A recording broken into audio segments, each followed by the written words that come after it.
I'm glad to have you here. Follow my story until the end and comment the city you're watching from. What I'm about to tell you will change the way you think about family forever. I donated my kidney to my son. That's what any mother would do for her child, right? I carried him for 9 months, raised him for 34 years, and when he said he was dying, I didn't hesitate for a second. But I never imagined the secret behind it was a plan carefully constructed over 6 months. 3 days after surgery, he showed up with a stack of papers evicting me from my own home. The emotional pain cut deeper than any surgical wound. Suddenly, a doctor burst into the room with fury written across her face and said something that made my son's face go white. What she revealed next would destroy everything I thought I knew about my family and save me from a betrayal I never saw coming. But before my name is Melissa Hartford, and at 62 years old, I never thought I'd be sitting alone at my kitchen table on a Tuesday morning, staring at an empty chair and wondering where everything went wrong. The house was too quiet. It had been too quiet for 5 years now, ever since David passed away. My husband, my partner, the man who'd held my hand through 37 years of marriage, 3 miscarriages before Brandon finally came, and every joy and heartbreak life threw at us. He died of a heart attack. No warning, just collapsed in the garage one Saturday afternoon while working on his old Chevy. I found him there lying on the concrete, his hand still clutching a wrench. The paramedics said he was gone before he hit the ground. They said it like that was supposed to be comforting. Like the fact that he didn't suffer somehow made it easier for me. It didn't. I picked up my coffee cup, David's old Northwestern University mug that I couldn't bring myself to pack away, and took a sip. Cold. I'd made it an hour ago and forgot to drink it. That happened a lot these days. Starting things and forgetting to finish them. Outside the window of our 2-story home in Lincoln Park, December, snow fell in thick, heavy flakes. The kind of snow that made Chicago look like a postcard, but turned the streets into a nightmare. David used to love this weather. He'd stand at this same window with his coffee and say, "Look at that, Mel. God's putting a fresh coat of paint on the world." I hadn't heard anyone call me Mel in 5 years. The house felt enormous around me. 3 bedrooms, 2.5 baths, hardwood floors that David refinished himself a backyard with a garden I'd stopped tending after he died. Worth about $800,000, the realtor said last year, when I'd briefly considered selling. But I couldn't do it. This house held every memory I had. Brandon's first steps right there in the living room, his high school graduation party in the backyard, the Christmas mornings with wrapping paper covering every surface, David's last breakfast, scrambled eggs and toast eaten at this very table. I pushed the coffee away and pulled the photo album toward me instead. It was a habit I'd developed, looking through old pictures, trying to remember when things were good, when my family was whole. There was Brandon at age 5, missing his front teeth, holding up a finger painting like it was the Mona Lisa. I remembered that day. I'd hung that painting on the refrigerator for 2 years until it finally fell apart. Brandon at 10 in his Little League uniform, David's arm around his shoulders. They'd won the championship that year. David coached the team. Brandon hit the winning run. Brandon at 18 in his cap and gown, standing between David and me. He was taller than both of us by then. Handsome, smart, full of promise. Brandon at 25, graduation from Northwestern, his father's alma mater. Master's degree in business. We'd been so proud. David cried at that graduation. Actually cried. "Our boy's going to change the world, Mel," he'd whispered to me. The last family photo. Taken at Thanksgiving 6 months before David died. The 3 of us around this same kitchen table. Brandon was 30. He'd just gotten a job with some marketing firm, or so he said. Looking at the photo now, I noticed something I'd missed before. Brandon wasn't looking at the camera. He was looking at his phone. I closed the album. That was 7 years ago. 7 years since that last family Thanksgiving. After David died, everything changed. Brandon stopped coming around as much. At first I understood. He was grieving. We both were. Grief makes people do strange things, pull away from the ones they love. But days turned into weeks. Weeks into months. Months into years. I'd call him, leave voicemails. "Hi, honey, it's Mom. Just wanted to hear your voice. Call me back when you get a chance." He never did. I'd text him. Simple things. "Thinking of you. Love you." He'd respond days later with a thumbs up emoji. Last Mother's Day 6 months ago, I'd waited all day for a call. Just a call. 5 minutes to hear my son's voice and know he was thinking of me. The call never came. At 9 p.m. I got a text. "Sorry, Mom, crazy busy. Love you." 3 words. "Sorry, Mom," and "love you," with a period, not an exclamation point. That's what our relationship had become. Periods instead of exclamation points. My birthday was 3 months ago, September 23rd, 62 years old. I'd made myself a small yellow cake with chocolate frosting, David's favorite, and sat at this table alone singing happy birthday to myself so quietly that even I could barely hear it. Brandon sent a text at 11 p.m. "Happy birthday, Mom. Sorry I missed you." He didn't miss me. He forgot me. I stood up from the table, my knees protesting. Arthritis. Another gift of getting older. I walked to the living room, to the mantel above the fireplace where I kept the photos I couldn't bear to pack away. David and me on our wedding day. David holding newborn Brandon in the hospital, looking terrified and overjoyed at the same time. Brandon's school pictures year by year showing a boy growing into a man. And then they stopped. No pictures of Brandon after age 30. Because after David died, Brandon stopped coming home for holidays. Stopped visiting. Stopped being part of this family. I picked up the phone. I'd called Brandon 12 times this month. December 10th. 12 calls in 10 days. All of them went to voicemail. I told myself I wouldn't call again. I told myself I had to stop being that mother. The one who clung too tight. The one who couldn't let go. But I dialed anyway. Ring, ring, ring. "Hi, you've reached Brandon Hartford. Leave a message." Beep. "Hi, honey, it's Mom again." My voice cracked. I cleared my throat. "I know you're busy. I just wanted to hear your voice. It's snowing here. Your father loved this kind of snow. Remember, he used to make you hot chocolate and you'd watch it together." I was rambling. I always rambled on these voicemails. "Anyway, call me when you get a chance. I love you, sweetheart. Beep. The voicemail cut me off. 30 seconds. That's all I got. I set the phone down and walked to the window. Outside, a young couple walked by, holding hands, laughing as snow fell on their shoulders. They looked so happy, so complete. I pressed my hand against the cold glass.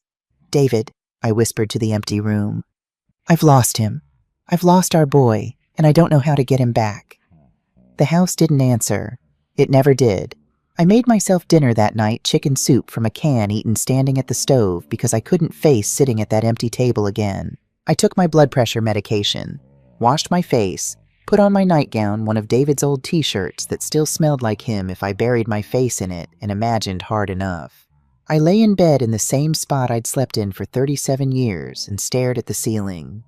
"Please, God," I prayed into the darkness. "Please let him call. Please let him remember he has a mother. Please don't let me die alone in this house without seeing my son one more time." But God didn't answer either. I fell asleep clutching my phone, hoping it would ring. It didn't. 3 days later, December 13th, 8:40 p.m., there was a knock on my door. I was in the living room, half watching some game show on TV, half dozing in David's old recliner. The knock jolted me awake. My heart jumped. Nobody knocked on my door at this hour. Nobody knocked on my door at any hour anymore. I struggled out of the recliner, grabbing my cane. I didn't always need it, but my left knee had been bothering me lately, and shuffled to the front door. Through the peephole, I saw a figure standing on the porch, shoulders hunched against the falling snow. I knew that silhouette. "Brandon." I fumbled with the deadbolt, my hands shaking so badly I could barely turn the lock. "Brandon." I yanked the door open. My son stood on the porch, and my heart broke all over again. He looked terrible. His face was gaunt pale as the snow falling around him. His hair, usually so neatly styled, hung in his face, greasy and unkempt. He wore a thin jacket, inadequate for December in Chicago, and his hands trembled where they hung at his sides. "Mom." His voice was barely a whisper. "Oh my God, Brandon, get inside. You'll freeze to death." I grabbed his arm and pulled him into the house. He felt so thin under that jacket. When had he gotten so thin? I slammed the door behind him and turned on the hall light. In the better light, he looked even worse. Dark circles under his eyes, stubble on his face, and something else, something in his eyes. Fear. "Honey, what's wrong?" "What happened?" I reached for his face, but he flinched away. "Mom, He swallowed hard. "Can we sit down?" Of course, baby." I led him to the living room, to the couch. He sank into it like his legs wouldn't hold him anymore. Let me get you something. Are you hungry? When did you last eat? You look— Mom, stop! He held up a hand. Please, just sit down. I need to tell you something. The way he said it made my blood run cold. I lowered myself into David's recliner, my hand clutching the armrest so hard my knuckles went white. What is it, Brandon, you're scaring me? He looked at me, really looked at me, and I saw tears in his eyes. I'm sick, Mom. The world tilted. What, Mom? I'm sick. I've been sick for a while now. I didn't want to tell you because I didn't want you to worry, but— He put his face in his hands. His shoulders shook. I'm dying, Mom. I'm dying. I couldn't breathe. The room spun. Dying? What do you mean dying? From what did you see a doctor? Multiple doctors. He looked up at me and tears ran down his face. My son, my baby boy, crying. I have kidney failure, Mom. Stage 4 chronic kidney disease. My kidneys are shutting down. But there are treatments. Dialysis, transplants. Brandon, there are options. I've been on dialysis for 6 months. It's not working anymore. And the transplant list— He shook his head. I'm not high enough on the list. They said it could be years before I get a kidney. Years I don't have. I was on my feet before I knew I was moving. I crossed to him, sat beside him on the couch, pulled him into my arms. He folded against me like he used to when he was little, when he'd had a nightmare, or scraped his knee, or gotten his heart broken by his first girlfriend. Shh, baby, it's okay. We'll figure this out. We'll find a way. There is no way, Mom. His voice was muffled against my shoulder. The doctor said I have maybe 6 months, maybe less. My body is shutting down. I'm so tired all the time. I can barely work. I lost my job last month. I can barely afford my medication. I didn't know where else to go. You should have come to me sooner. You should have told me. I held him tighter. I'm your mother. You're never a burden to me. Never. He pulled back, wiping his eyes. I didn't want you to see me like this. Weak. Dying. Dad always said Hartford men were strong. And look at me. Your father would have said you're the strongest man he knows for fighting this hard. I cupped his face in my hands. We're going to beat this, Brandon. I don't care what the doctors say. We're going to fight. He shook his head. It's too late, Mom. Unless— He trailed off. Unless what? He stood up, walked to the window, stared out at the falling snow. The doctors ran tests. On me. On potential donors in my life. Friends, co-workers. Nobody was a match. He turned back to me. Nobody except you. The words hung in the air between us. Me. You're a perfect match, Mom. The doctor said it's rare, but it happens. You could, if you wanted to, you could give me one of your kidneys. You'd be saving my life. I didn't even hesitate. Then I'll do it. Mom, no. I can't ask you to do that. You're not asking. I'm offering. I stood up, walked to him, took his hands in mine. Brandon, you're my son. You're all I have left. If giving you my kidney means you get to live, then take it. Take both of them if you need to. I don't care. You could die from the surgery. You're 62. The doctor said there are risks. I don't care about the risks. And I meant it. In that moment, nothing mattered except saving my son. You are my whole world, Brandon. Do you understand that I would give you anything? Everything. My kidney is yours. He stared at me for a long moment. Then he pulled me into a hug so tight I could barely breathe. Thank you, he whispered against my hair. Thank you, Mom. I love you so much. I love you too, baby. More than you'll ever know. We stood there in the living room holding each other while snow fell outside the window, and for the first time in 5 years, my house didn't feel empty anymore. My son needed me, and I was going to save him. The next morning, Brandon was still asleep on the couch when I woke up at 6 a.m. I'd covered him with David's old Afghan, the one his mother had knitted for us as a wedding present. He looked so peaceful sleeping there, so young, like he was 12 years old again, sleeping in after a sleepover with his friends. I made coffee quietly, not wanting to wake him. Through the kitchen window, I watched the sun rise over the snow-covered neighborhood. It was going to be a beautiful day to save my son's life. Brandon woke up around 8. I heard him stirring in the living room, then the bathroom door closing. The shower ran for a long time. When he finally emerged, he looked a little better. Hair combed, face shaved. He'd borrowed one of David's old robes. It was too big on him. David had been a bigger man, but seeing my son in his father's robe made my heart ache in a good way. "I made breakfast," I said. "Scrambled eggs and toast, your favorite." "Mom, you didn't have to—" "Sit." I pointed at the kitchen table. "You're too skinny. You need to eat." He sat, and he ate. I watched him from across the table, nursing my coffee, memorizing every detail of his face. My son, my baby. How had I not noticed how sick he looked? Why hadn't he told me sooner? "I called Northwestern Memorial this morning," Brandon said between bites. "The transplant coordinator. I told her you agreed to be tested as a donor." "When can we go?" "Today if you're free. She has an opening at 2 p.m. "I'm free. I would have canceled a meeting with the president if I had to." "What do we need to bring?" "Just your ID, insurance card. They'll do blood work, run some tests, make sure you're healthy enough for surgery." He paused. "Mom, are you sure about this? Once we start this process, it's going to move fast. If you have any doubts—" "No doubts." I reached across the table and squeezed his hand. "Brandon, I have never been more sure of anything in my life." He looked down at our joined hands. "I don't deserve you." "Stop that. You're my son.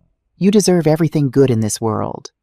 We went to Northwestern Memorial Hospital that afternoon. The building loomed enormous and sterile, all glass and steel, and the smell of antiseptic. Brandon held my elbow as we walked through the automatic doors as if I were the sick one. The transplant coordinator's name was Dr. James Reynolds. He was in his 50s with a neatly trimmed beard and wire-rimmed glasses. His office was small but neat diplomas covering the walls. "Mrs. Hartford." He shook my hand. His grip was firm but not overwhelming. "Thank you for coming in. Your son explained the situation. I want to help him." I looked at Brandon, who sat in the chair next to mine. "Whatever he needs." "That's wonderful. It's rare that we find such immediate family support." Dr. Reynolds pulled out a thick file folder. "I have Brandon's medical records here. Stage 4 CKD, elevated creatinine, low GFR. He's been undergoing dialysis at Rush University Medical Center for the past 6 months, but his numbers continue to decline." I didn't understand most of those words, but I understood decline. "How bad is it?" I asked. Dr. Reynolds looked at me over his glasses. "Without a transplant, Brandon has approximately 6 months, perhaps less. A successful kidney transplant could give him 20-30 more years.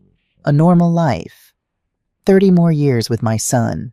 30 more Christmases, birthdays, Sunday dinners." "Then let's do it," I said. "What do I need to do?" "First, we need to run some tests. Make sure you're a compatible donor." He pulled out a form. "Blood type, tissue matching, cross-match testing. We'll also need to verify that you're healthy enough for major surgery.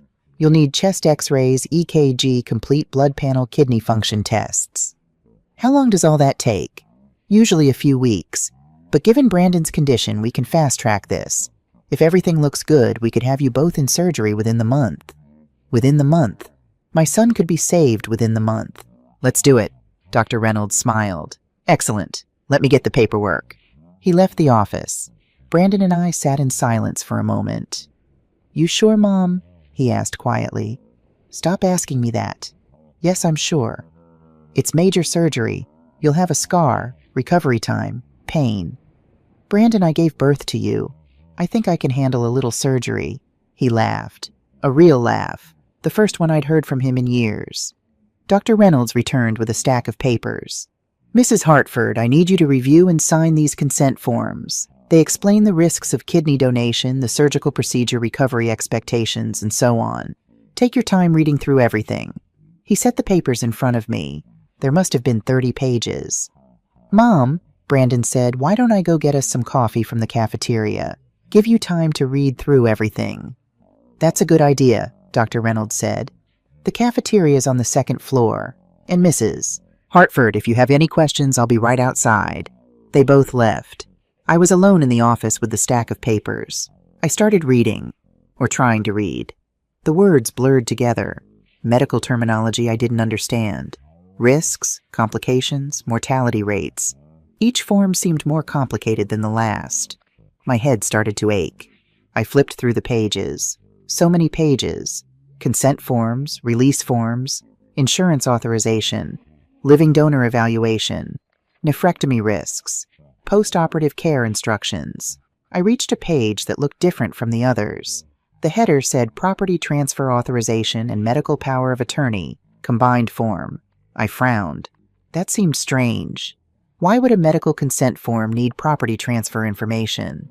But then I remembered maybe this was about paying for the surgery. My insurance was good, but maybe there were additional costs. The house was paid off. If they needed me to use the house as collateral for Brandon's medical care, I'd do it. Whatever it took. I kept flipping pages. Each one had a little colored tab with an X showing where to sign. So many signatures. My hand started to cramp. Brandon came back with 2 coffees. "How's it going?" "There's so many forms," I said. "I know, right? Medical bureaucracy. It's insane." He set a coffee in front of me.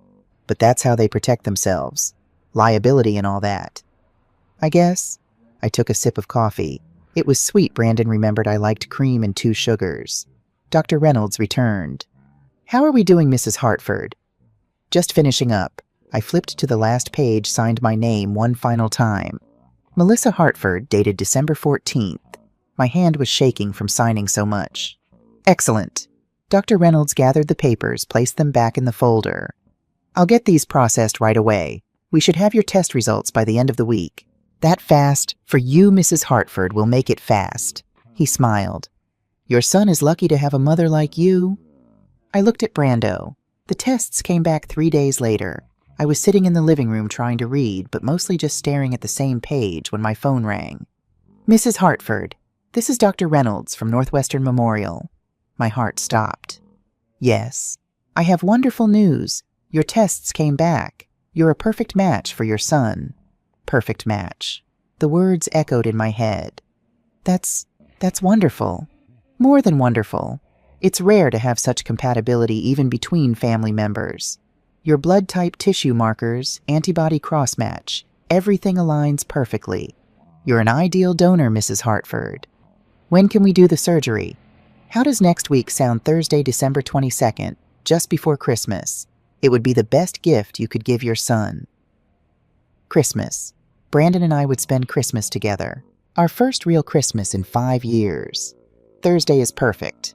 Excellent. I'll have my office send over the pre-surgery instructions. You'll need to stop eating solid food 24 hours before the procedure. Nothing to eat or drink after midnight the night before. We'll need you at the hospital by 6 a.m. I'll be there.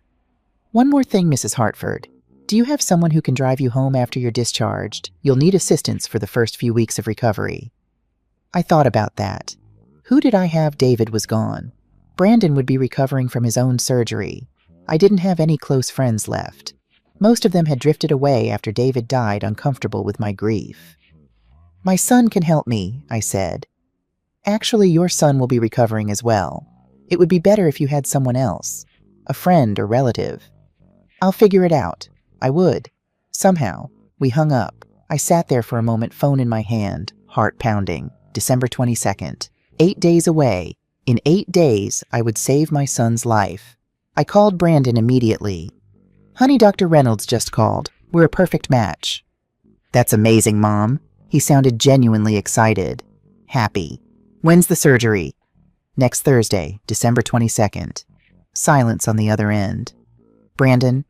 Sorry, I'm overwhelmed. I can't believe this is really happening. You're really saving my life. Of course I am. You're my son. Mom. His voice cracked. Thank you. I know I haven't been the best son these past few years.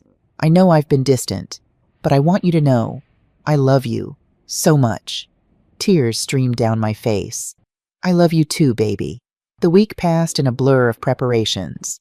Brandon moved back home temporarily, he said, just to help me get ready for surgery and to recover together afterward. Having him in the house again felt like a miracle, like God had heard my prayers and answered them. We fell into a routine. Breakfast together at the kitchen table.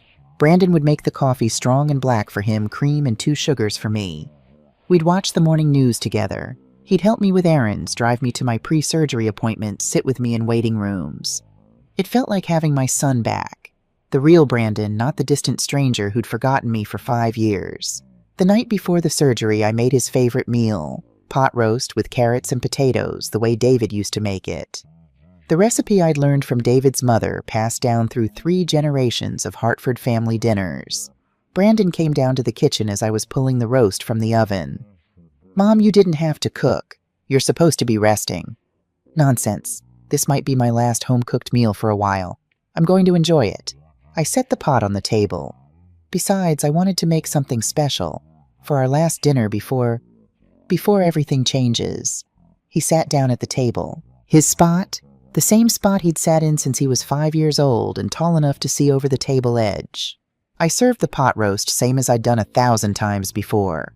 The ritual was comforting, normal, like all those Sunday dinners we used to have back when David was alive and Brandon was still mine. We ate in comfortable silence for a while. Then Brandon set down his fork. "Mom, I need to tell you something." My heart clenched. "What's wrong?" "Nothing's wrong. I need you to know something before tomorrow." He looked at me and there were tears in his eyes. "You're the best mother anyone could ask for. I know I haven't shown it. I know I've been a terrible son, but you never gave up on me. Even when I disappeared for months at a time, you kept calling, kept leaving voicemails, kept loving me." "Brandon." "No, let me finish. When Dad died, I should have been there for you. You lost your husband. You were alone in this house. And I abandoned you. I was so wrapped up in my own grief, my own life, that I forgot you were grieving too." I reached across the table and took his hand. "Grief makes people do strange things. I never blamed you. You should have." He squeezed my hand. "But that's who you are. You forgive. You love. You give without asking for anything in return.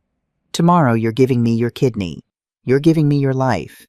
And I'll spend the rest of my days trying to be worthy of that gift." "You're already worthy. You're my son." We finished dinner. I cut 2 slices of apple pie, David's favorite dessert, and we ate them slowly, savoring every bite. After dinner, Brandon insisted on doing the dishes. I sat at the table and watched him, this tall man who used to be my little boy, standing at the sink with soap bubbles up to his elbows. "You know," I said, "when you were little, you used to stand on a stool to reach the sink. You'd insist on helping me wash dishes. You'd splash water everywhere and drop half the plates." He laughed. "I remember. Dad would come in and pretend to be mad, but he'd be laughing. He loved you so much, Brandon. He'd be so proud of you right now, fighting this illness, being so brave." Brandon's hands stilled in the dishwater. "I miss him." "Me too, honey. Every single day." After the dishes were done, we sat together in the living room. Brandon turned on the TV, some old Western movie, the kind David used to love. We didn't really watch it. We just sat there, mother and son, in the house that held all our memories. Around 10 p.m., I stood up. "I should get to bed. We have to be at the hospital at 6 a.m. Brandon stood too. "Mom, can I ask you something?" "Of course." "Are you scared?" I thought about that. Was I scared of surgery, of pain, of dying on the operating table? "No," I said honestly. "I'm not scared, because I know that tomorrow I'm going to save you, and that's all that matters." He hugged me, a real hug, the kind I hadn't gotten from him in years.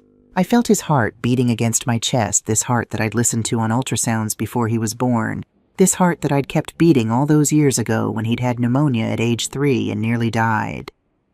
"I love you, Mom," he whispered. "I love you too, sweetheart, more than all the stars in the sky." I went upstairs to bed.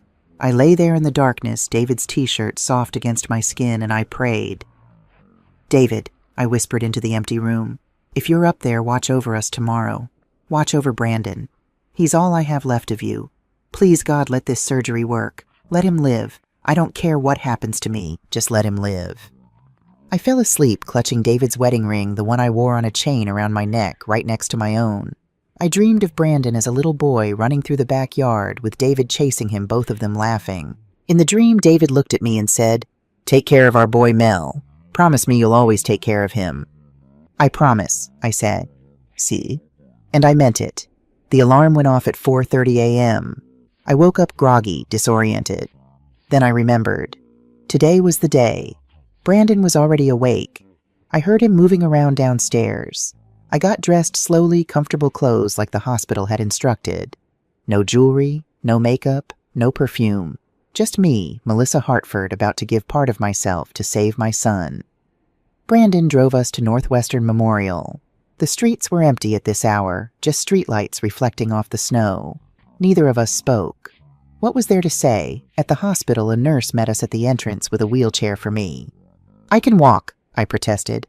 "Hospital policy, Mrs. Hartford. Save your strength." Brandon walked beside the wheelchair as the nurse pushed me through the maze of hallways. Everything smelled like antiseptic and floor wax. Too bright, too cold, too real. They took us to the surgical prep area, 2 curtained cubicles side by side. "Mrs. Hartford, you'll be in here. Mr. Hartford, you're next door." The nurse drew the curtain. "The surgical nurse will be with you in just a moment." I changed into the hospital gown. Thin, paper, humiliating. I sat on the bed and waited. A different nurse came in. Young, maybe 30. She smiled at me the kind of smile medical professionals give to patients they feel sorry for. "Mrs. Hartford, I'm Nurse Carol Andrews. I'll be prepping you for surgery." She started an IV in my left arm. I looked away. I'd never been good with needles. "Your son is very lucky to have a mother like you," she said as she taped down the IV line. "I'm lucky to have him." She gave me that smile again, the pitying one, but she didn't say anything else. Dr. Reynolds came in next. "Good morning, Mrs. Hartford. How are you feeling?" "Ready." "Excellent. The procedure will take about 4 hours. We'll make an incision here." He pointed to my left side. "And remove your left kidney through a minimally invasive laparoscopic procedure. You'll have several small incisions and one larger incision about 3 inches long. You'll wake up in recovery probably around noon. Any questions? Will I be able to see Brandon after? Once you're both stable, yes, but you'll each need time to recover separately first." "Okay." The anesthesiologist came next. Young man, probably in his 30s. He explained what would happen. Medication through the IV. Count backwards from 10. I'd be asleep before I reached 5. "Any last questions?" he asked. "Take care of my son," I said. "Please, he's all I have." "We'll take excellent care of both of you, Mrs. Hartford." Someone wheeled my bed out of the prep area. I heard Brandon's voice from the next cubicle. "Love you, Mom." "Love you too, baby." Then we were moving. Fluorescent lights passed overhead. 1, 2, 3, 4. The hallway seemed endless. The operating room was cold, bright, full of people in surgical masks and gowns. They transferred me to the operating table, strapped my arms down, placed a mask over my face. "Okay, Mrs. Hartford, we're going to start the medication now. I need you to count backwards from 10 for me." 10, 9, 8. I thought of Brandon, my baby, my son. 7, 6. I thought of David, waiting for me, somewhere. 5. I thought of all those voicemails, all those prayers, all those lonely dinners. 4.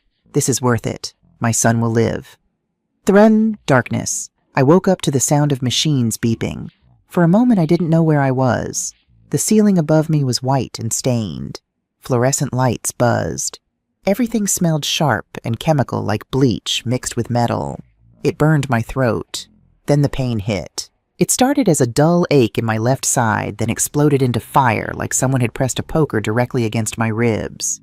I tried to move, but my body wouldn't cooperate. My arms felt like wet concrete.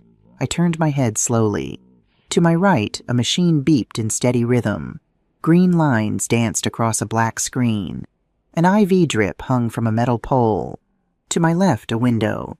Outside, snow fell in thick flakes. Chicago in December. The world looked frozen and far away.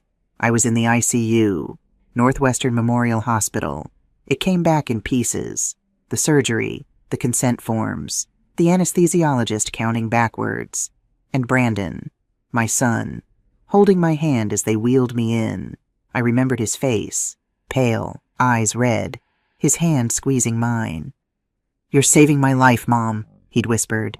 I swallowed. My mouth tasted like metal. A thin blanket covered me, but I was cold. I looked down. Beneath the hospital gown, I could see the edge of a bandage. White gauze wrapped around my torso. Underneath, a 9-inch scar ran across my left side, the place where they'd taken my kidney for Brandon. I pressed the call button. My fingers shook.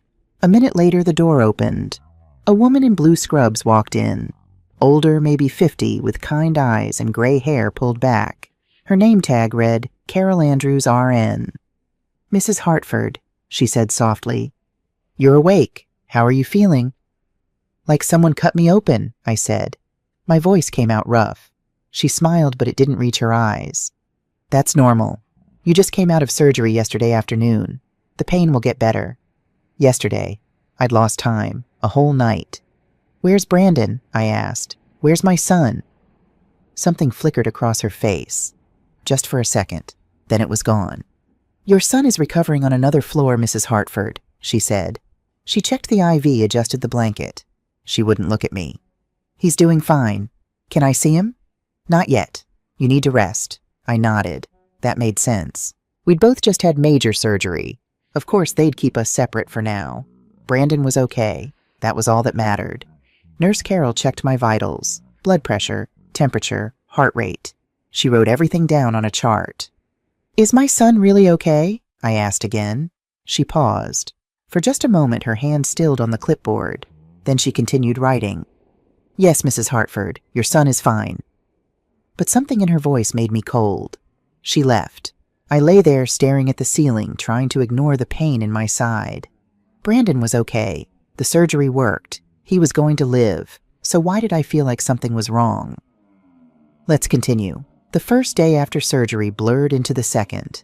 Doctors came and went, their faces interchangeable behind surgical masks. Nurses checked my vitals every few hours. Everyone smiled. Everyone said the same thing. "Your son is doing fine, Mrs. Hartford. He's resting." But nobody would let me see him. I asked everyone who entered my room. The young doctor with tired eyes who checked my incision. The nurse who brought me water and helped me sit up. Even the orderly who emptied my trash can. "Where is Brandon? When can I see my son?" The answer never changed. "Soon, Mrs. Hartford. Soon." But soon never came. The pain in my side became familiar. A dull throb that sharpened when I moved. By the second morning, they had me sitting up, then standing. A physical therapist with a clipboard and an overly cheerful voice told me to take 3 steps. I did. Each one felt like walking on broken glass. "Excellent, Mrs. Hartford. You're doing great." I didn't feel great. I felt like I'd been hit by a truck, but I didn't care about the pain. I only wanted to see my son. That afternoon, they moved me out of the ICU to a regular room on the 4th floor. Smaller, quieter. A single bed by the window. The view hadn't changed, snow-gray sky, a city wrapped in winter. Nurse Carol helped me into a chair by the window. Her hands were gentle, but her face carried that same troubled look, like she knew something she didn't want to say. "Nurse Carol," I asked, "when can I see Brandon?" She hesitated. Her eyes dropped to her hands where they fussed with the IV line. "Your son will visit you tomorrow, Mrs. Hartford." Tomorrow. Relief loosened something in my chest. "Thank you," I said. She nodded but didn't smile. She turned toward the door, paused. For a moment I thought she would say something. Warn me. Explain that look in her eyes. She didn't. She just left. I sat by the window as evening fell, watching Chicago's lights flicker on. Christmas lights blinked in the distance. Red, green, gold.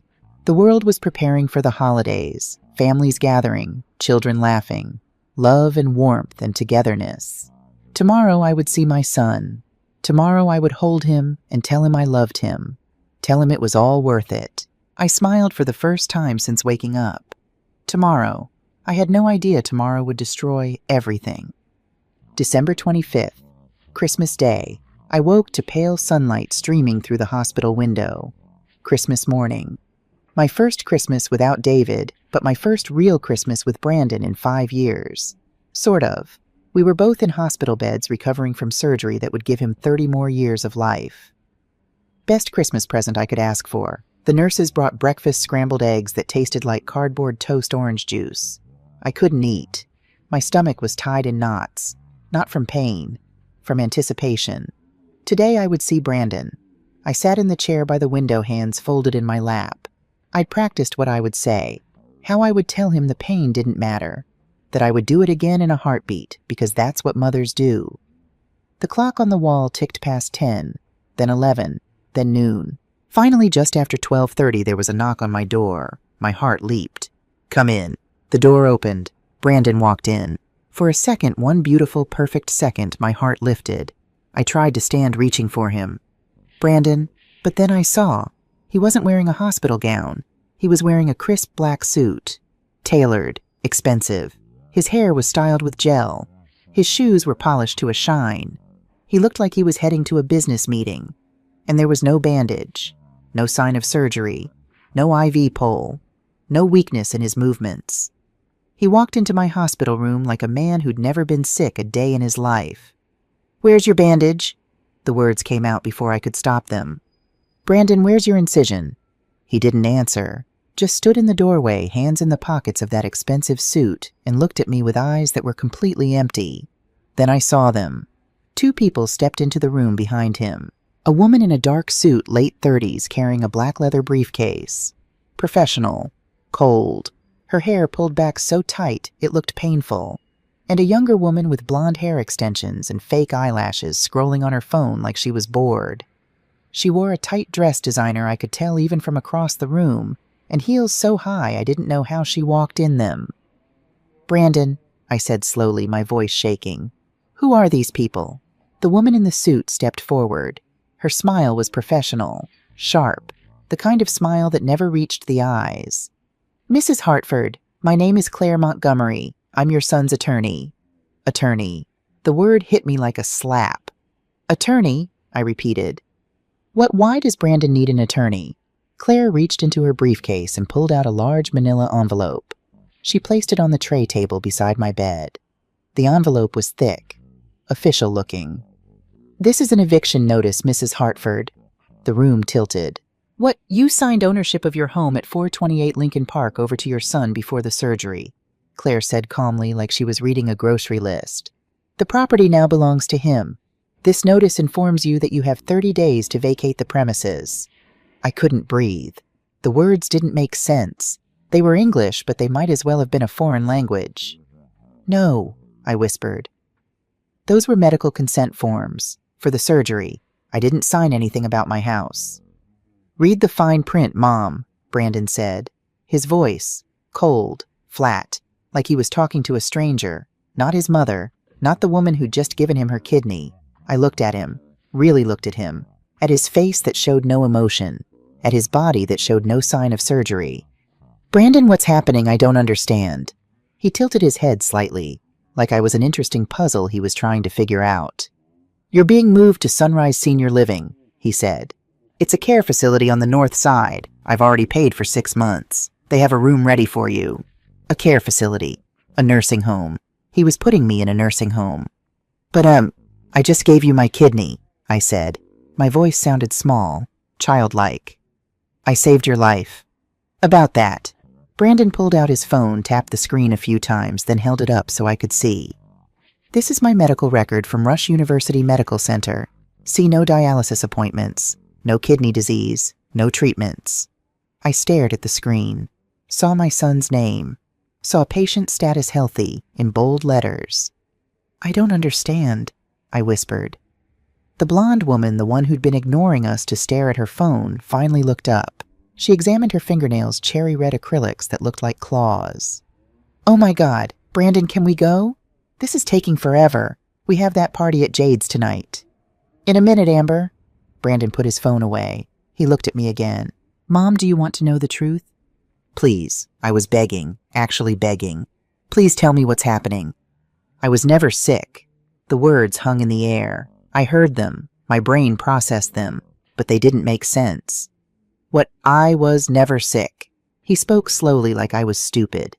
"I don't have kidney disease. I never needed dialysis. I never needed a transplant. I was never dying, Mom."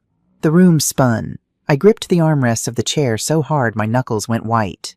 "But the tests, Dr. Reynolds, the medical records, fake," Brandon said simply. "All of it. The doctor was paid. The records were forged. The whole thing was staged." I couldn't process this. It was too big, too impossible. "Then where?" My voice broke. "Where is my kidney?" Brandon smiled. It wasn't a kind smile. It was the smile of someone who just won a game. "In someone else. Some rich old guy who actually needed one. His family paid $500,000 for it. Cash. $500,000. $500,000. For my kidney. "You sold it." I couldn't breathe. You sold my kidney. Technically, they thought they were paying for mine. The donor was supposed to be me, young, healthy, altruistic son donating to a stranger out of the goodness of his heart. Very touching story. He shrugged. But I'm not about to let someone cut me open, so I used yours instead. I felt something break inside me. Not loudly, not dramatically, just a quiet crack like ice breaking under weight. Why? The word came out as barely a whisper. Why would you do this to me? Because I could. 3 words. 3 simple words that destroyed 34 years of being a mother. Because I could. Not because I needed the money. Not because I was desperate. Not even because I hate you. Just because I could. Brandon, my voice was shaking so badly I could barely speak. I'm your mother. I carried you for 9 months. I raised you. I loved you. I gave you everything. And now you've given me your house and $500,000, he interrupted. So thanks for that. Amber sighed loudly. Brandon, seriously, we need to go. I told Jade we'd be there by 3. Right.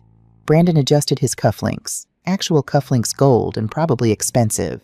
Mom, the moving company will pack up your stuff. Take whatever fits in your room at sunrise. The rest we're donating or selling. Brandon, please.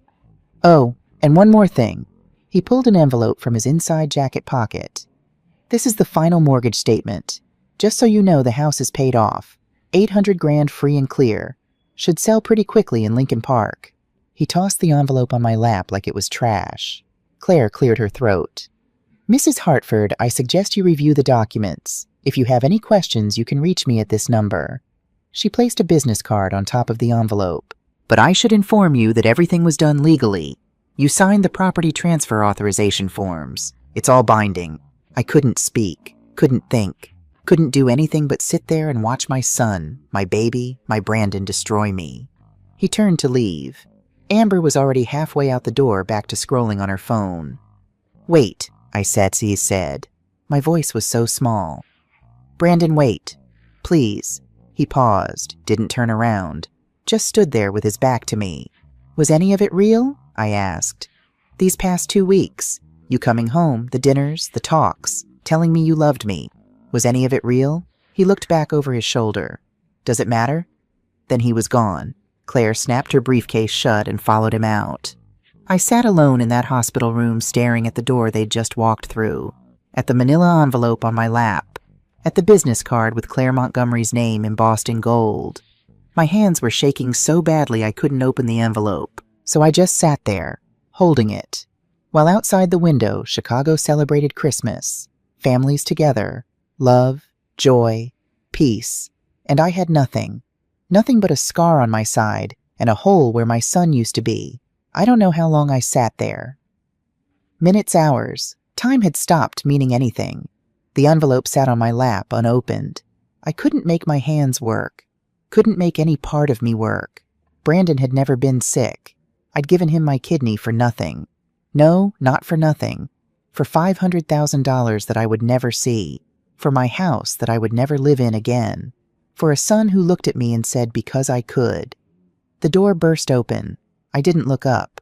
Probably another nurse coming to check my blood pressure, or adjust my IV, or tell me everything would be okay when we both knew it wouldn't.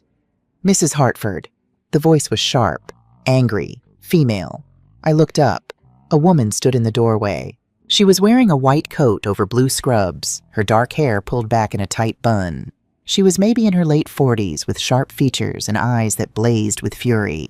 But she wasn't looking at me with that fury. She was looking past me, at someone in the hallway. Stop right there, she said. I turned. Brandon was at the elevator, Claire and Amber beside him.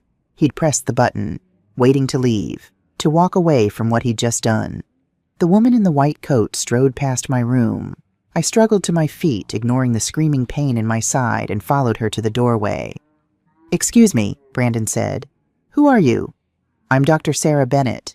She didn't raise her voice, but something in her tone made everyone in the hallway stop and stare. Head of transplant surgery at this hospital, and I know exactly what you did. Brandon's face went pale, just slightly, just enough that I saw it. I don't know what you're talking about, he said. Don't you, Doctor? Bennett crossed her arms. She looked calm, but I could see her hands were clenched into fists. Maybe we should discuss this in private, or would you prefer I explain in front of these witnesses how you committed organ trafficking? The hallway went silent. Claire stepped forward. Dr. Bennett, I'm Mr. Hartford's attorney. I suggest you be quiet, Dr. Bennett said coldly, unless you want to be disbarred for knowingly participating in felony fraud. Claire's mouth snapped shut. Organ trafficking is a strong accusation, Brandon said. His voice was steady, but I saw a bead of sweat on his temple. I'm sure there's just some confusion. There's no confusion. Dr. Bennett pulled out her phone, tapped the screen. Mr. Hartford was never a patient at this hospital, never had blood work done here, never had dialysis, never had kidney disease.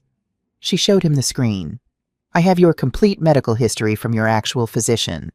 Dr. Martin Chen at Oak Street Family Practice. According to him, you're healthy as a horse. That doesn't prove the kidney that was harvested from Melissa Hartford yesterday was transplanted into Jonathan Whitmore, a 68-year-old businessman who is actually dying of kidney failure. Dr. Bennett's voice was ice. His family paid $500,000 for an anonymous organ donation. They were told the donor was you, a young man willing to help a stranger. Noble, generous, completely false. Amber made a small sound. Brandon shot her a look that said, "Shut up."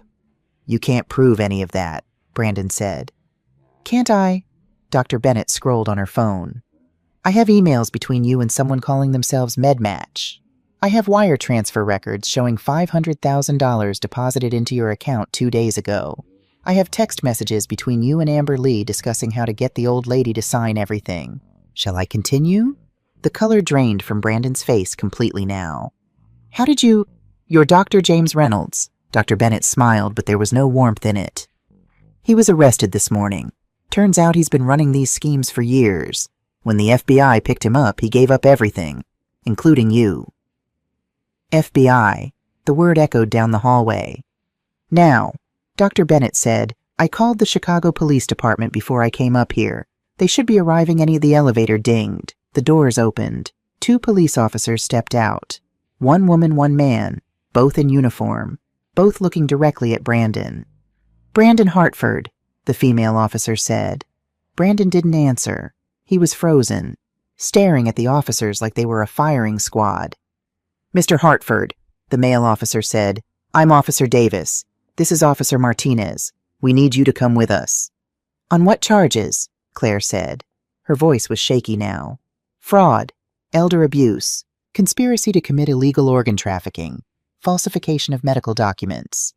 Officer Martinez pulled out handcuffs. Sir, turn around and place your hands behind your back. Wait, Brandon said. Wait, I can explain.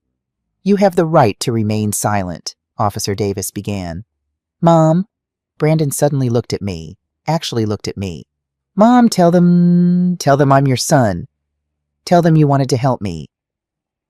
I stood in the doorway of my hospital room, my hand pressed against the doorframe to keep myself upright, my side screaming with pain. I looked at my son, at this man who'd lied to me, used me, sold part of my body for money. Mrs. Hartford, Officer Martinez said gently, do you want to press charges? I looked at Brandon, really looked at him, tried to find my little boy somewhere in that face. The child who'd climbed onto my lap and said, I love you, Mommy. The teenager who'd cried when he didn't make the baseball team and I'd held him while he sobbed. The young man who'd stood at his father's grave and gripped my hand like it was the only thing keeping him from falling apart. Was that person ever real? Or had I imagined him, created a son who never existed? Ma'am, Officer Martinez said again. Yes, I whispered. Yes, I want to press charges. Brandon's face crumbled. Mom, no. Please, I'm your son. No, I said. My voice was stronger now. You stopped being my son the day you decided I was worth more in pieces than whole. Officer Davis put Brandon's hands behind his back. The sound of the handcuffs clicking shut was the loudest thing I'd ever heard. Brandon Hartford, Officer Martinez said you're under arrest. You have the right to remain silent. Anything you say can and will be used against you in a court of law. They led him away. He looked back at me once. Just once. His face was pleading, desperate. I turned away, walked back into my hospital room, sat down in the chair by the window, and I didn't look back. I heard the elevator ding, heard it close, heard the sound of my son being taken away, and I felt nothing, just empty. Dr. Bennett came into my room a few minutes later. She knocked first softly, then entered when I didn't respond. Mrs. Hartford. She pulled up a chair and sat beside me. I'm so sorry. I'm so sorry you had to find out this way. How long have you known? My voice sounded like it was coming from very far away. Since this morning. I was reviewing surgical records routine post-op check and something didn't add up. Your son had no medical history with us, no previous appointments, no referrals. So I started digging. She paused. I found James Reynolds' connection. He's not affiliated with Northwestern. He's a private practitioner who lost his license in Wisconsin 5 years ago for insurance fraud. He's been operating under the radar setting up these fake transplant scenarios. How many? I asked. You're the third victim we know of. The FBI is investigating others. 3 people, 3 families destroyed by this man, by my son. The kidney I gave, I said slowly, it went to someone named Jonathan Whitmore. Yes, a good man, a real patient who actually needed a kidney. His family was desperate. They'd been on the transplant list for 2 years. When they were approached about a private donation, they jumped at it. They had no idea it was stolen. Stolen. My kidney was stolen. What happens now? I asked. Your son will be prosecuted. The evidence is overwhelming. Dr. Reynolds is cooperating with the FBI, which means he's giving up everyone involved. Brandon, Amber Lee, the middleman who connected them to the Whitmore family. Everyone. And me. Dr. Bennett took my hand. Hers was warm. Mine was ice cold. You're a victim, Mrs. Hartford, not a criminal. But you'll need to testify. Tell the court what happened. How Brandon manipulated you. The house, I said. He took my house. The property transfer will be challenged. Any document signed under false pretenses is voidable. You'll get your house back. How long? A few months, maybe longer. The legal process is slow. Where do I go in the meantime? Dr. Bennett was quiet for a moment. Then she said something that broke me all over again. I don't know. I started to cry. Not loud dramatic sobs, just silent tears that ran down my face and wouldn't stop. I don't have anyone, I whispered. David's dead. Brandon's... I don't even know what Brandon is. I don't have friends. I don't have family. I'm 62 years old and I'm completely alone. You're not alone. Dr. Bennett squeezed my hand. I'm here. The hospital social worker will help find you temporary housing. And... She hesitated. There's something else you should know. I looked at her through my tears. Jonathan Whitmore, the man who received your kidney, he wants to meet you. Why? Because he didn't know the truth. His family thought they were paying for an altruistic donation. When he found out what really happened, he was horrified. He wants to apologize. To help, if you'll let him. Help, from a stranger, because my own son had destroyed me. I don't want his pity, I said. It's not pity. It's gratitude. You saved his life, Mrs. Hartford, whether you meant to or not. He wants you to know that your sacrifice mattered. I looked out the window. Snow was still falling. Christmas lights still blinking. The world continued on like my life hadn't just shattered into a million pieces. Okay, I said finally. I'll meet him. Dr. Bennett stood. Get some rest, Mrs. Hartford. I'll check on you tomorrow. She left. I sat alone in the gathering darkness, watching snow fall on Chicago, and wondered how I would survive this. My son had stolen my kidney, my house, my dignity, but he hadn't stolen everything. I was still breathing, still here, still alive. And somewhere in this city, a man named Jonathan Whitmore was alive because of me. Maybe that had to be enough. They kept me in the hospital for 3 more days.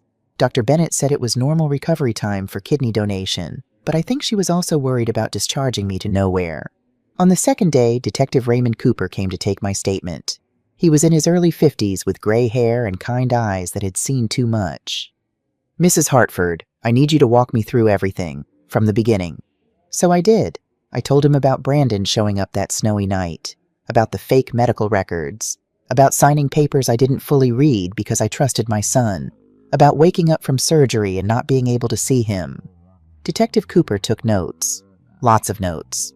You said you were in Dr. Reynolds' office when you signed the property transfer, he asked.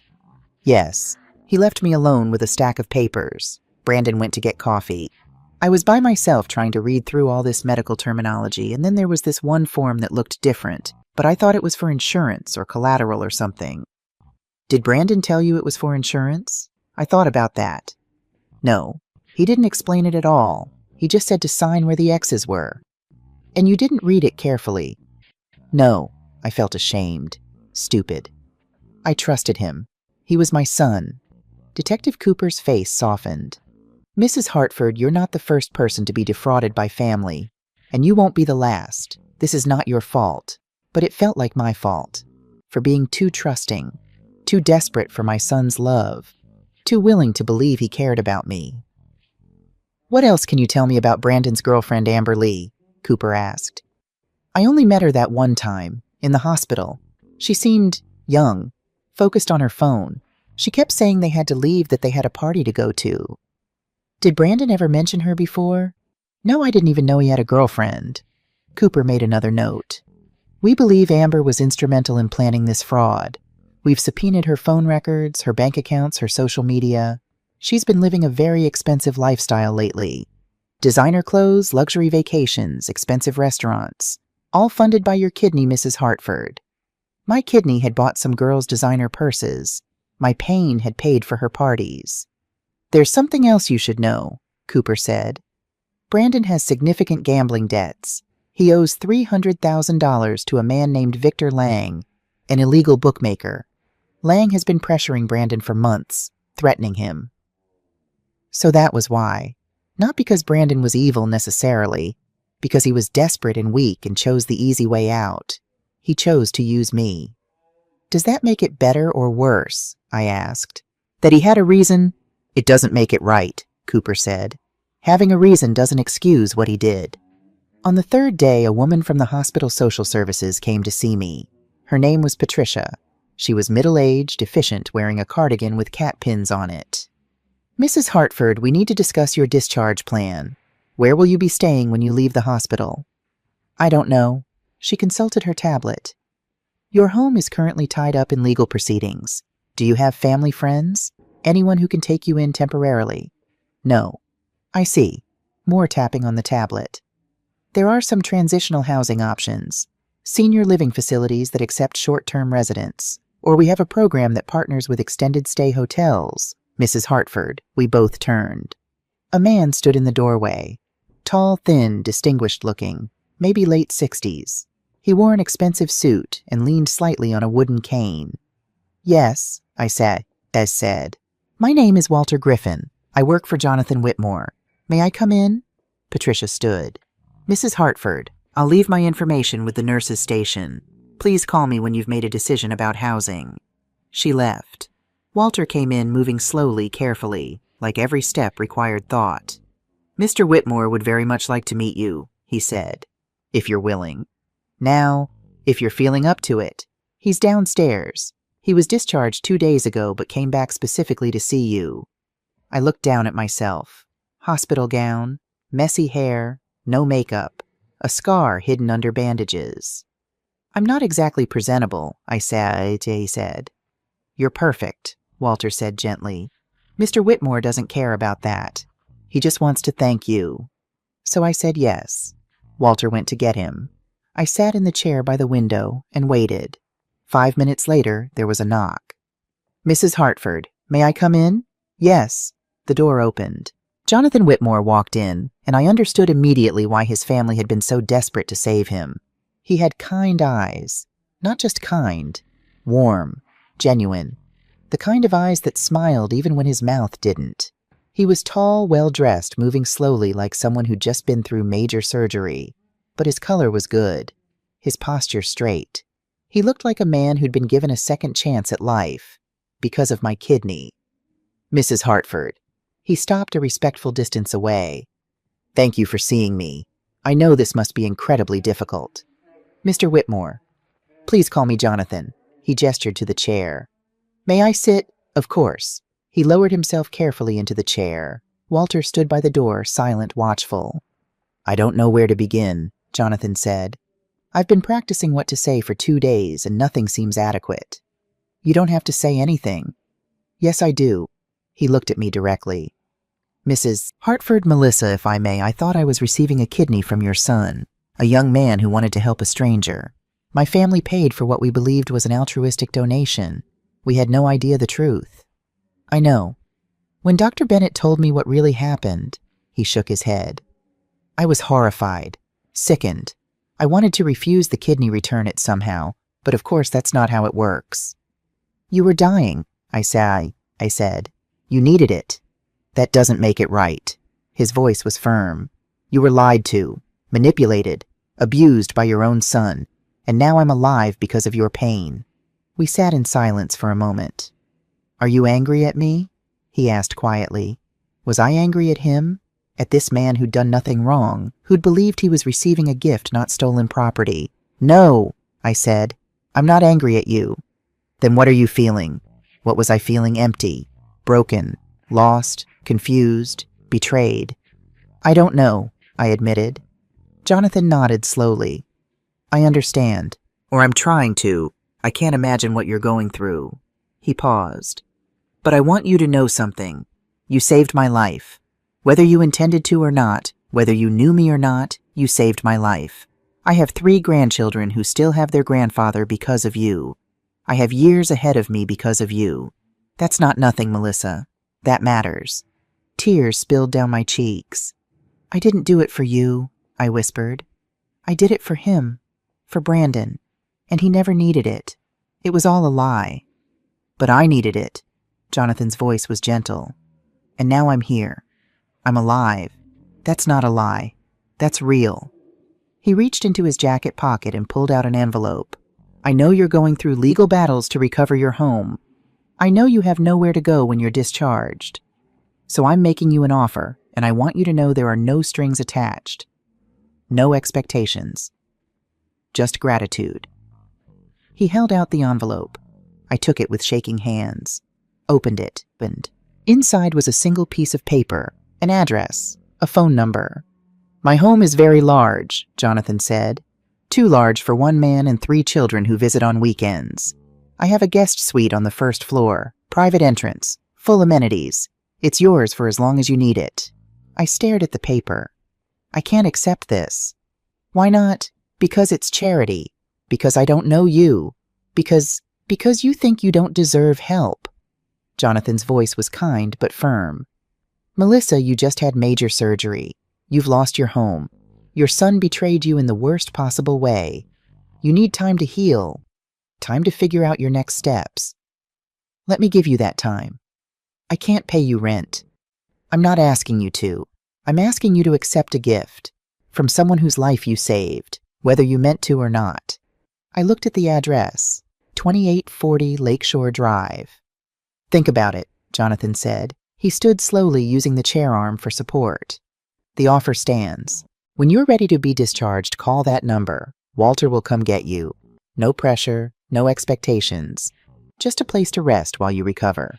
He walked to the door, then paused. Melissa, one more thing. Yes, you deserve better than what your son did to you. You deserve a family that values you. I hope you'll let me and my grandchildren try to be that family. Not as a replacement for what you lost, but as something new, something good. Then he was gone. I sat holding the envelope, staring at the address, and for the first time since waking up from surgery, I felt something other than despair. I felt possibility. If you're just joining us, go back and watch parts 1 and 2 first. This story will only make sense if you understand the full journey. Let's finish this. I was discharged from the hospital on December 29th, 4 days after Christmas. 4 days after my world shattered. Dr. Bennett came to check on me one last time. Your incision is healing well. Keep it clean and dry. No heavy lifting for 6 weeks. Any pain, call me immediately. Thank you, Dr. Bennett, for everything. She squeezed my hand. You're stronger than you know, Melissa. Remember that. Nurse Carol helped me get dressed. Real clothes, not a hospital gown. Soft pants with an elastic waist that wouldn't press on my incision. A loose sweater, my winter coat. Where are you headed, Mrs. Hartford? Carol asked as she adjusted my collar. I'm not sure yet. But I was lying. I'd called the number Jonathan gave me. Walter was coming to pick me up at 10 a.m. I was going to 2840 Lakeshore Drive. At exactly 10, Walter appeared in the doorway with a wheelchair.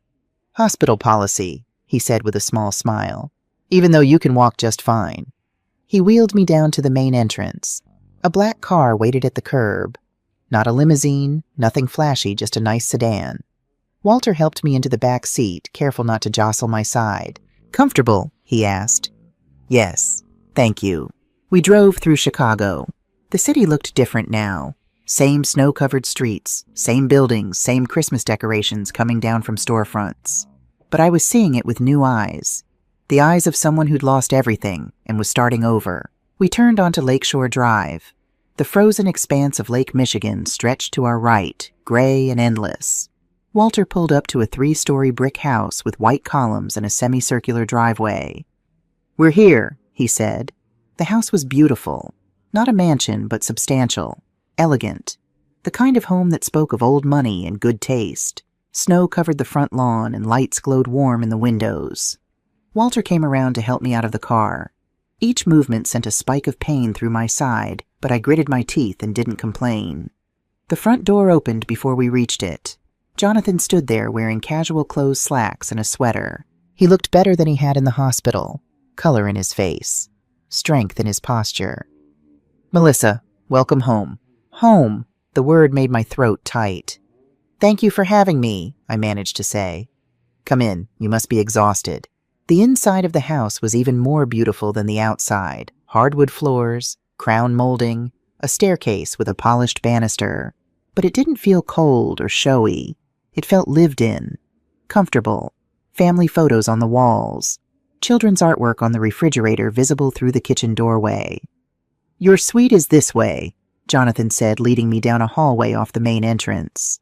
"I thought you'd prefer the first floor. No stairs to navigate while you're recovering." He opened a door. The room was perfect. A large bedroom with a queen-sized bed covered in a soft blue quilt. A private bathroom with grab bars installed by the toilet and shower. A small sitting area with a comfortable chair and a window overlooking the garden. Everything I could need. "The kitchen is always open," Jonathan said. "Help yourself to anything. Walter does the grocery shopping on Thursdays. Just let him know if there's anything special you want." "This is too much," I whispered. "It's not enough." Jonathan's voice was firm but kind. "You saved my life, Melissa. The very least I can do is give you a safe place to heal." He left me alone to rest. I sat on the edge of the bed so much softer than the hospital bed and looked around at this beautiful room that a stranger had given me because my son had destroyed me. And I cried. Not from sadness this time. From overwhelming gratitude. From the strange mercy of a world that could be so cruel and so kind at the same time. I slept for 14 hours straight. When I woke up, sunlight was streaming through the window, and I could hear children's voices somewhere in the house. Children. I got up slowly, carefully, and made my way to the bathroom. My reflection in the mirror shocked me. I looked 10 years older than I had 2 weeks ago. Hollow cheeks, dark circles, gray hair that needed washing. But I was alive. I cleaned up as best I could, changed into fresh clothes, and ventured out of my room. The children's voices were coming from the kitchen. I followed the sound. 3 children sat at the kitchen table eating pancakes. 2 girls and a boy. The oldest looked about 11 with long brown hair and a ponytail. The middle child was a boy maybe 9 with serious eyes behind wire-rimmed glasses. The youngest was a girl 7 at most with pigtails and a gap-toothed smile. They all looked up when I walked in. "Hello," I said nervously. "Grandpa," the youngest shouted. "The lady's awake." Jonathan appeared from what looked like a pantry, carrying a bottle of syrup. "Ah, Melissa. Good morning. Come meet my grandchildren." He gestured to each child in turn.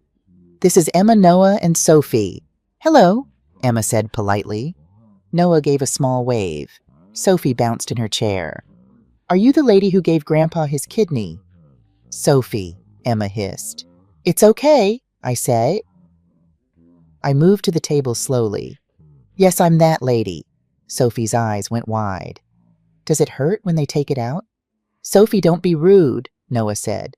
"I'm not being rude, I'm being curious." "A little," I told Sophie honestly, "but it's getting better." Do you want pancakes? Jonathan asked. I make them from scratch, my late wife's recipe. I don't want to intrude on your family time. You're not intruding. He pulled out a chair. Sit, please. So I sat. Jonathan put a plate of pancakes in front of me. They were perfect, golden brown, still warm. I took a bite and nearly cried again. I couldn't remember the last time someone had cooked for me. These are delicious, I said. Grandpa makes the best pancakes in the world, Sophie announced. Even better than restaurants. That's high praise, I said. Emma was watching me carefully. Mrs. Hartford, can I ask you something? Of course, and please call me Melissa. Why did you give your kidney to someone you didn't know? The question stopped me. I set down my fork. I didn't mean to, I said honestly. I thought I was giving it to my son, to save his life. I didn't know. I trailed off. How do you explain to children that your own child betrayed you? Grandpa told us, Noah said quietly, about what your son did. That's really messed up. Noah language, Jonathan said mildly. Sorry, but it is. Yes, I agreed. It is. Sophie reached across the table and patted my hand with her small, sticky one. It's okay, Miss Melissa. You can have our grandpa now. We'll share. Something in my chest broke open. This 7-year-old child offering to share her grandfather with a stranger because she understood loss. Thank you, sweetheart, I whispered. After breakfast, the children went to play in the den. I helped Jonathan clear the table, moving slowly because of my incision. They're wonderful children, I said. They are. Their mother, my daughter, passed away 3 years ago. Car accident. Their father couldn't handle it. He left, just walked away from them. Jonathan's voice was steady, but I heard the pain underneath. So they live with me now. I'm so sorry. We manage, more than manage. We're happy. He dried a plate. Emma is the responsible one, takes care of her siblings like a little mother. Noah is the quiet thinker, loves books and puzzles, and Sophie is pure joy. She reminds me every day that there's still good in the world. You're lucky to have them. They're lucky to have each other. Family isn't always blood, Melissa. Sometimes it's the people who show up and stay. I thought about that. About Brandon, who had my blood but not my heart. About these 3 children who shared nothing with me but were willing to share their grandfather. Would you like to help me with something? Jonathan asked. Emma's struggling with her math homework. Fractions. I'm terrible at math. And I understand you were a teacher. Elementary school. For 30 years. Perfect. She could use some help. So I spent the afternoon sitting at the kitchen table with Emma working through fraction problems. It felt good to be useful. To use my brain for something other than replaying my son's betrayal. Emma was sharp, quick to understand once concepts were explained clearly. You're really good at this, she said as she solved a particularly tricky problem. You're a very bright student. Can you help me again tomorrow? If your grandfather doesn't mind. I don't mind at all, Jonathan said from across the room where he was helping Noah with a jigsaw puzzle. That night at dinner pot roast that Walter had prepared, I sat at the table with Jonathan and his 3 grandchildren and felt something I hadn't felt in years. I felt like part of a family. 2 weeks into January, Detective Cooper came to visit me at Jonathan's house. He called ahead and Jonathan offered to stay while we talked, but I told him I'd be fine. Cooper sat in the living room, his coat dusted with snow. Mrs. Hartford, I have some updates on your case. Please call me Melissa. Melissa, first the good news. The property transfer documents have been declared invalid. They were signed under false pretenses and fraudulent circumstances. Your house will be returned to you within the month. Relief flooded through me. Really? Really? Brandon will be required to vacate immediately. Anything he removed from the property must be returned or he'll face additional theft charges. My house. I was getting my house back. What about the money? I asked. Cooper's expression darkened. That's more complicated. Brandon spent most of it. $300,000 went to Victor Lang to pay off gambling debts. Another $100,000 was spent on luxury purchases, cars, jewelry, vacations. The remaining $100,000 has been frozen in his accounts. You'll get that back, plus the court will order restitution, but recovering the rest will take time.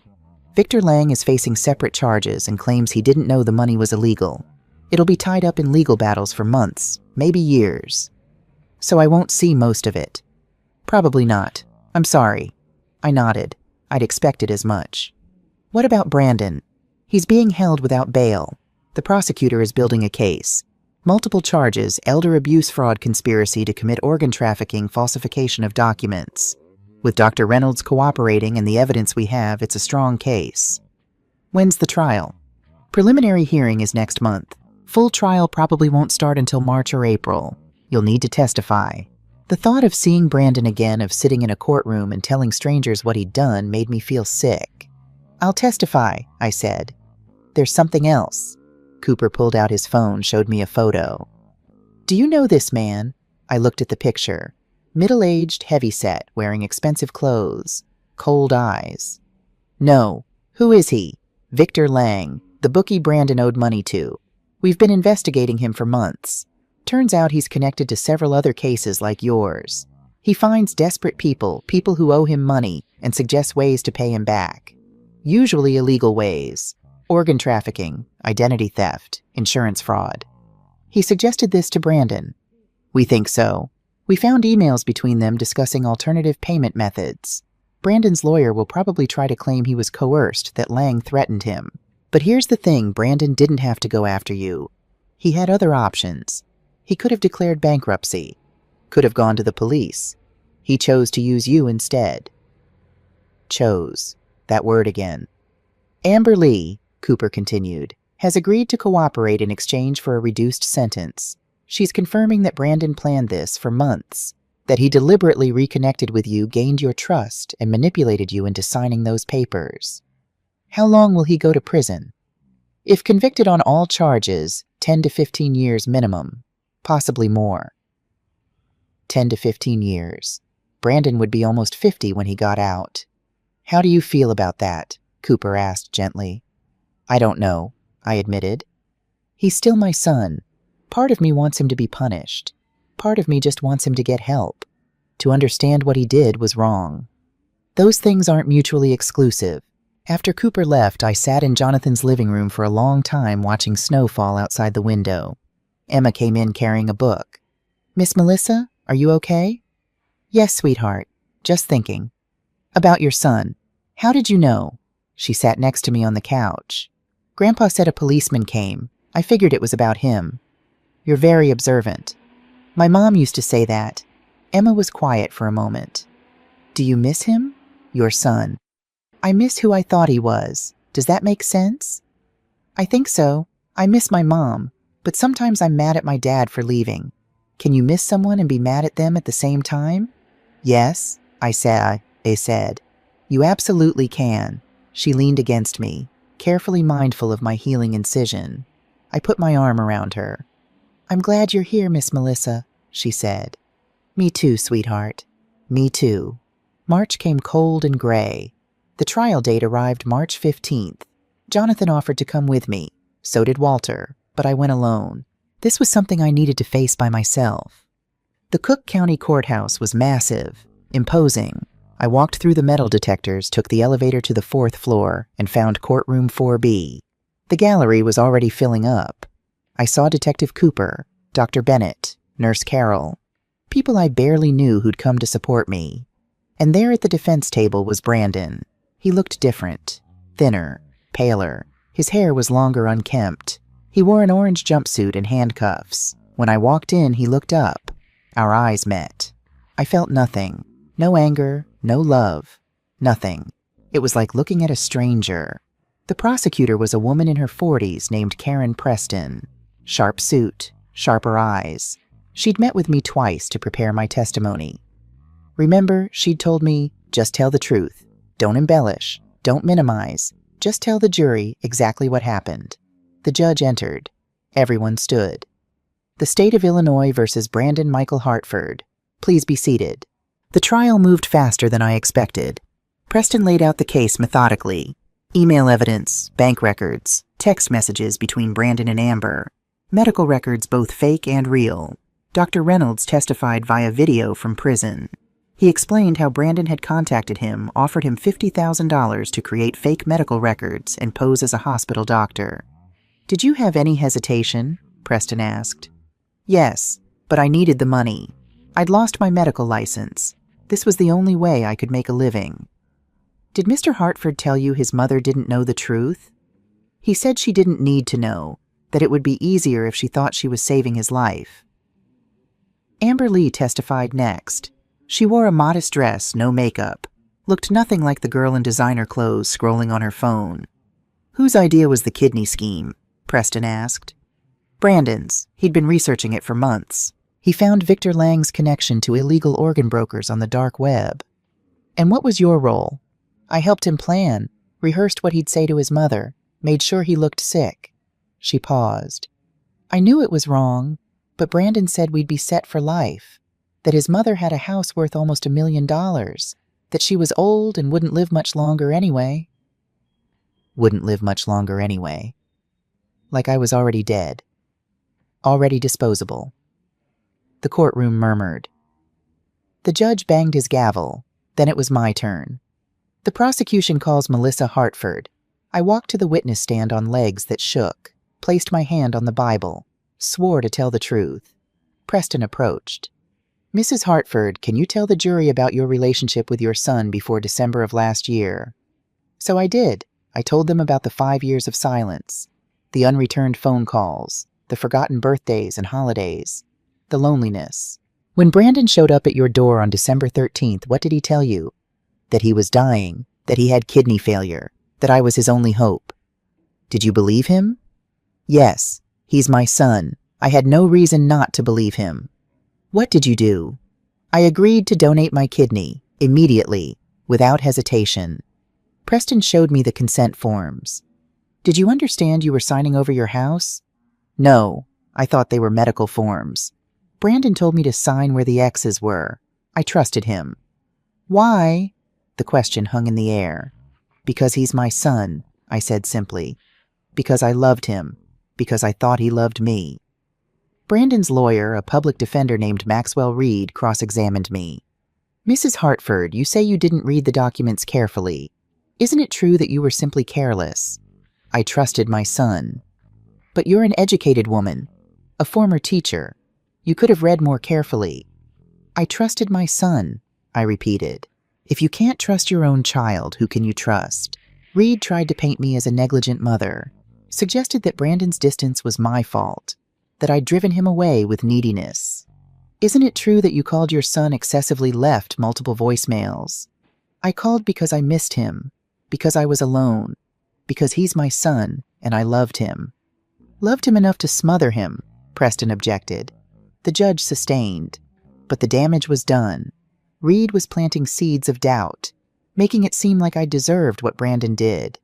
Finally, Preston asked, Mrs. Hartford, if you could say one thing to your son, what would it be? I looked at Brandon. He was staring at the table, refusing to meet my eyes. I would tell him that I forgive him, I said quietly. The courtroom went silent. But forgiveness doesn't mean what he did was okay. It doesn't erase the consequences. It doesn't mean I trust him or want him in my life. It just means I'm not going to let his betrayal poison the rest of my life.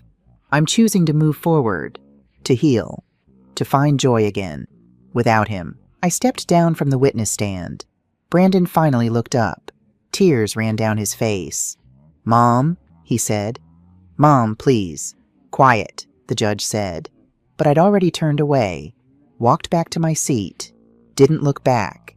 The jury deliberated for 3 hours. They found Brandon guilty on all counts. The judge sentenced him to 12 years in federal prison. No possibility of parole for at least 8. Brandon sobbed as they led him away. Called for me. Mom, please, I'm sorry, I'm so sorry. I sat still, silent, watched them take him through the door, and felt nothing but relief that it was over. I'm sitting in the garden behind Jonathan's house, watching Emma, Noah, and Sophie play in the spring sunshine. It's been 1 year since the trial. 1 year since Brandon was sent to prison. 1 year since my old life ended and my new life began. I sold my house in Lincoln Park. Too many memories. Too much pain. The money from the sale, combined with the $100,000 recovered from Brandon's accounts, and Jonathan's insistence that I didn't need to pay rent, gave me financial security for the first time in years. I started teaching again. Not full-time, just tutoring. Emma's friends, Noah's classmates, Sophie's kindergarten peers. Word spread that there was a retired teacher living at the Whitmore house who was patient and kind and really good at explaining fractions. I have students 3 afternoons a week. I love it. Jonathan's health is excellent. The kidney is functioning perfectly. He's back to running his company from home with Walter's help. He takes the grandchildren to the park on weekends, to the zoo, to the Museum of Science and Industry. And I go with them. Somewhere along the way, I became part of this family. Not as a guest, not as someone they pitied, but as someone they wanted. Emma calls me Grandma Melissa now. It happened gradually. First Miss Melissa, then almost Grandma. Then one day she just said, "Grandma Melissa, can you help me with my science project?" And my heart grew 3 sizes. Noah makes me cards, draws pictures of our family, Jonathan, Walter, Emma, Sophie, him and me. All of us together. He gave me one last week. Our family written in careful letters across the top. I hung it on my refrigerator, the small one in my suite that I barely use because I eat every meal with them in the main house. Sophie crawls into my lap during movie nights, falls asleep with her head on my shoulder, holds my hand when we walk to the park. I have a family again, not the one I was born with, not the one I raised, but a family that chose me, that wants me, that values me. Brandon writes to me from prison, once a month, long letters apologizing, explaining, begging for forgiveness that I've already given, but he can't seem to accept. I don't write back, not yet. Maybe someday, but not now. Detective Cooper tells me Brandon is in therapy, working through his gambling addiction, his manipulation patterns, the childhood trauma he claims made him who he is. I hope it helps him. I genuinely do. I hope he becomes a better person. I hope when he gets out in 11 years he finds peace. But I won't be part of his life. That door is closed. Today is my 63rd birthday, September 23rd. Jonathan and the children planned a surprise party. They think I don't know, but Sophie can't keep a secret. She told me 3 days ago, bursting with excitement. I'm pretending to be surprised because that's what you do for people you love. The doorbell rings. I hear voices, laughter, people arriving. Emma runs into the garden. "Grandma Melissa, come inside. We have a surprise. A surprise for me." "Yes, come on." I let her pull me into the house. The living room is full of people. Nurse Carol from the hospital, Dr. Bennett, Detective Cooper, Patricia from social services, Emma's teacher, Noah's chess club friends, Sophie's entire kindergarten class, and in the center of it all, a cake, yellow with chocolate frosting, David's favorite, my favorite. "Happy birthday, Melissa," Jonathan says. Sophie tugs my hand. "Make a wish, Grandma, make a wish." I close my eyes. Think about what I want. A year ago, I would have wished for Brandon to change, to become the son I deserved, to love me the way I loved him. But not anymore. Now I wish for this moment, for this family, for this love that I never expected but somehow found. I blow out the candles. Everyone cheers. Emma hugs me. Noah gives me the card he made. Sophie bounces and demands cake immediately. Jonathan stands beside me. "Are you happy?" he asks quietly. "Yes," I say, and I mean it. I'm happy, because family isn't always about blood. It's about showing up, about choosing each other, about love that's earned, not expected. I lost a son, but I gained a family, and that I've learned is more than enough. Some stories don't have neat endings. Life doesn't work that way. But here's where things stand now. Brandon will be released from prison in 2037. He'll be 48 years old. I'll be 73. I don't know if I'll visit him. I don't know if he'll try to contact me. I don't know what our relationship will look like if it exists at all. What I do know is this: I'm living in a beautiful house with a man who's become my dearest friend and 3 children who call me Grandma. I teach 5 afternoons a week. I volunteer at the library on Saturdays. I have coffee with Dr. Bennett once a month. I'm part of a community again. My kidney, the one I gave away thinking I was saving my son, saved Jonathan's life. Gave him years with his grandchildren. Gave me a family I never expected. Sometimes the worst betrayals lead us to the greatest blessings. I'm not grateful for what Brandon did. I'll never be grateful for that. But I'm grateful for where I ended up. If you're watching this and you've been betrayed by family, I want you to know something. It's not your fault. You're not stupid for trusting. You're not weak for loving. You're human. And there are people out there, people you haven't met yet, who will value you, who will choose you, who will show you what real family looks like. Don't give up. Don't let bitterness destroy you. Don't let someone else's cruelty steal your joy. You deserve better, and better is out there, waiting for you. You just have to be brave enough to accept it when it comes. My name is Melissa Hartford. I'm 63 years old. I gave my kidney to my son and he betrayed me in the worst possible way. But I survived. I healed. I found love again. And if I can do it, so can you.